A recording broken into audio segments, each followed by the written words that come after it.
બનાસકાંઠા ઓગળ તાલુકાના ભદ્રેવાડી ખાતે ઠાકોર સમાજ દ્વારા સામાજિક બંધારણ સુધારણા સભાનું આયોજન કરવામાં આવ્યું હતું। ભદ્રેવાડી ગામના રામજી મંદિર ખાતે યોજાયેલી આ સભાનો મુખ્ય ઉદ્દેશ્ય સમાજને મોંઘવારીના યુગમાં પ્રવર્તતા ખોટા કુરિવાજો, અંધશ્રદ્ધાઓ, બિનજરૂરી ખર્ચાઓ અને વ્યસનથી મુક્ત કરવાનો હતો। આ બેઠકમાં ડી જાલેરા, ભુરાજી જાલેરા એડવોકેટ, કાંતિજી જાલેરા પૂર્વ સરપંચ, ઉપેન્દ્ર ભદ્રેવાડિયા એડવોકેટ, શૈલેષજી નટવરજી જાલેરા પોલીસકર્મી સહિતના ઠાકુર સમાજના આગેવાનો, હોદ્દેદારો અને જ્ઞાતિજનો મોટી સંખ્યામાં ઉપસ્થિત રહ્યા હતા।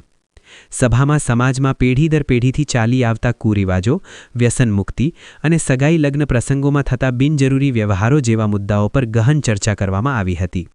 ખાસ કરીને લગ્ન પ્રસંગોમાં મોટા જમણવાર અને ડીજે સાઉન્ડ, કંકોત્રી અને હાઈ-ફાઈ વિડીયોગ્રાફી જેવા ખર્ચાળ રિવાજોને નાબૂદ કરવા અથવા તેમાં સુધારા વધારા કરવા અંગે વિચારણાઓ થઈ હતી।